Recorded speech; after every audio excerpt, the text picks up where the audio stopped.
Assalamualaikum warahmatullahi wabarakatuh. Sahabat yang beriman dan dirahmati Allah Subhanahu wa taala, semoga hari ini kita semua diberikan keberkahan hidup dan kemurahan rezeki oleh Allah Subhanahu wa taala. Amin ya rabbal alamin. Kali ini cerita para wali akan berkisah tentang 12 karomah abah guru sekumpul. Dalam hasanah tasawuf, wali adalah predikat atau pencapaian yang sangat tinggi dalam perjalanan manusia. Bahkan tertinggi yang dapat dicapai manusia biasa menuju Allah Subhanahu wa taala. Derajat kewalian pada dasarnya tidak begitu saja diberikan, tetapi melalui perjalanan panjang menuju Sang Khalik. Buah dari takwa dan taat yang dilakukan terus-menerus, dan untuk mencapai derajat itu orang harus melalui syariat yang dijalani secara istiqomah. Dilakukan dengan penuh penghayatan melalui tarekat hingga menemukan kedalaman hakikat.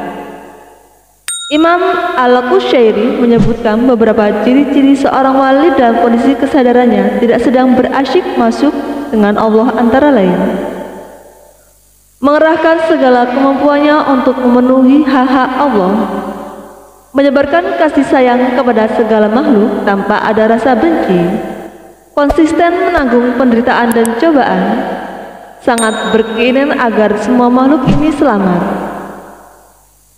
menghindarkan diri dari segala yang menyusahkan orang lain.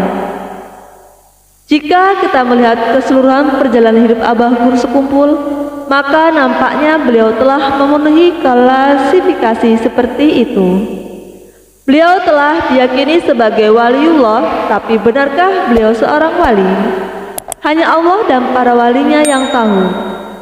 Hanya saja kenyataan yang terlihat menunjukkan bahwa beliau mendapat pengakuan yang luas di kalangan ulama sebagai waliullah.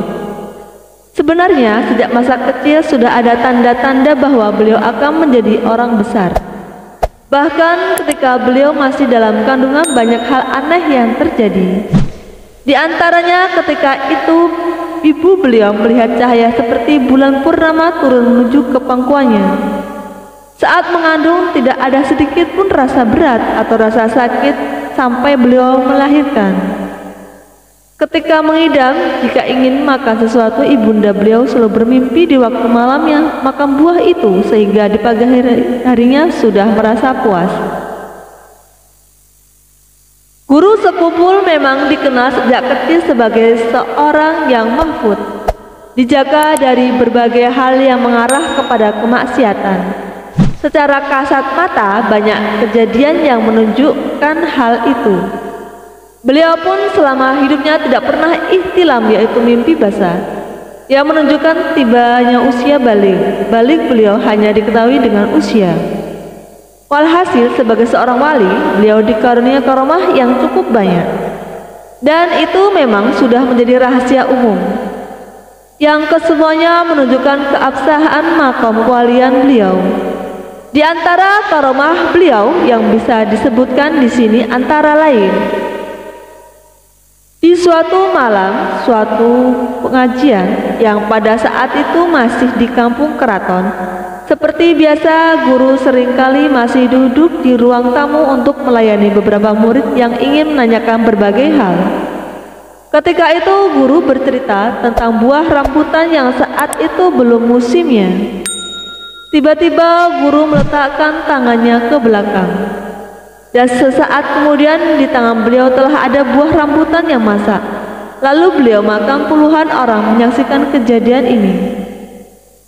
Yang kedua, di tahun 1982 terjadi kemarau panjang di wilayah Martapura dan sekitarnya, yang menyebabkan sumur-sumur dan sumber air bersih kering. Hal itu membuat sebagian masyarakat cemas. Melihat kondisi ini, banyak orang yang datang dan minta doakan kepada Guru Zaini agar hujan segera turun. Ketika itu tiba-tiba beliau turun dari rumah dan menuju ke sebatang pohon pisang yang masih kecil, dan menggoyang-goyang pohon pisang itu. Orang yang hadir saat itu bingung dengan apa yang dilakukan Guru Zain. Namun saat itu juga terjadi hujan yang sangat lebat. Nomor 3, sehari menjelang pelaksanaan haul Syekh Muhammad Arsyad Al-Banjari yang berpusat di desa Dalam Pagar, Martapura, jalannya ke tempat acara digenangi banjir. Panitia sempat gelisah karena jika banjir tetap terjadi hingga besok maka acara tidak berlangsung mulus dan banyak orang yang tidak bisa hadir. Namun anehnya ketika di hari pelaksanaan haul menjelang Gurzaim, lewat jalan itu sudah bersih dari banjir. Dan sepulang guru dari acara, jalan itu kembali digenangi hingga beberapa hari. Nomor 4, suatu ketika di keraton, Gurzaim terima tamu. Tamu itu pura-pura minta air yang didoakan alias banyu tawar. Ketika berhadapan, ternyata orang itu memukul ke arah guru. Namun tiba-tiba orang itu terpental kemudian duduk. Orang itu mencoba berdiri dan nampak ingin melarikan diri, namun tidak bisa bergerak sedikit pun.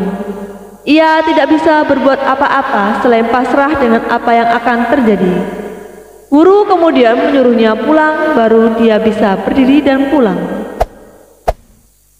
Kelima, Tuan Guru Haji Muhammad Aini atau yang sering dipanggil Guru Ayan, pematang karangan rantau, menceritakan bahwa saat beliau berkunjung ke keraton, Gurzaim berucap kepada Guru Aini, "Yan, ikam hendak melihat kebesaran Allah Ta'ala kah?" Guru Aini mengangguk mengiyakan. Seketika itu Gurzaim yang sedang duduk bersila itu terangkat dari tempat duduknya hingga beberapa meter. Tidak lama kemudian turun kembali ke tempat semula. Subhanallah. Nomor 6, suatu saat di tengah pengajian guru berdiri dan langsung berteriak, "Api, api, lakas pajahi, pajahi." Ternyata saat itu tengah terjadi kebakaran besar di kota baru Pulau Laut. Nomor 6, suatu malam di sekumpul Gurzaim tiba-tiba bicara pada istri beliau bahwa ia kepengen makan ikan baung, sedangkan ikan itu biasanya dijual di siang hari saja dan saat itu pun belum musimnya. Namun aneh, tak lama sesudah itu ada tamu entah dari mana yang datang yang menyerahkan ikan baung yang masih segar. Nomor 8, seorang jemaah pengajian yang rutin datang ke masjid Guru Zain di keraton. Guru Muhammad katakan ketika ingin berangkat tidak punya uang untuk ongkos taksi ke Martapura. Karena masih punya ayam yang meski itu satu-satunya, maka dijuallah ayam itu. Walhasil, akhirnya beliau siang minggu itu sudah di Martapura untuk sowan dengan guru. Kebetulan siang itu guru lagi terima tamu. Sebelum Guru Muhammad ini bicara, guru sudah menyerahkan sejumlah uang sambil bilang, "Ini gasan ganti ayam pian dan gasan ongkos taksi pian." Sang tamu cuma bisa melongo bingung dan mengucap terima kasih. Nomor 9, masih di keraton, saat itu majelis pembacaan kitab tafsir Mahrahul Labid. Ada jemaah di luar rumah, persisnya di bawah pisang yang sedang merokok. Guru yang tengah membaca kitab langsung memberi teguran agar berhenti merokok. Padahal jaraknya cukup jauh dari guru dan terlindung dinding rumah. Kejadian seperti ini juga sering terjadi saat majelis sudah berpindah ke sekumpul. Nomor 10, serombongan dari Pulau Garam, Madura berkunjung ke rumah guru di sekumpul. Ketika mereka datang dan duduk sambil setengah guyon, guru menyebut profesi dan pekerjaan mereka satu persatu secara lengkap. Para tamu itu pun terkagum-kagum dengan muka syafah yang dimiliki guru. Salah seorang cucu Kiai Haji Muhammad Binuang atau ayah penulis saat akan memasang kerudungnya, jarum pentolnya digigit di mulut dan tanpa sengaja tertelan dan masuk ke dalam perut. Pihak keluarga dengan segera membawanya ke rumah sakit dan kesimpulan dokter bahwa solusinya harus dilakukan operasi. Tuan Guru Kiai Haji Muhammad Binuang hari itu juga berangkat ke sekumpul untuk minta air tawar yang doa dari guru sekumpul. Setibanya di rumah sakit, air itu lalu diminumkan. Keajaiban pun terjadi. Perut anak itu terasa mual lalu muntah dan keluarlah jarum pentol itu bersama muntahnya. Dengan begitu operasi tidak jadi dilaksanakan. Nomor 12 diceritakan oleh dua orang ulama kenamaan yaitu Kiai Haji Ahmad Bakri Gambut atau Guru Bakri. dan Kiai Haji Khudori Martapura bahwa mereka dengan jelas melihat guru sekumpul melakukan prosesi ibadah haji di Mekah. Padahal saat itu guru sekumpul berada di Martapura, dan dua orang ulama ini berangkat haji di tahun yang berbeda. Itulah sebagian karomah guru sekumpul yang bisa diungkapkan di sini. Semoga bermanfaat. Wallahu a'lam bishawab. Wassalamualaikum warahmatullahi wabarakatuh.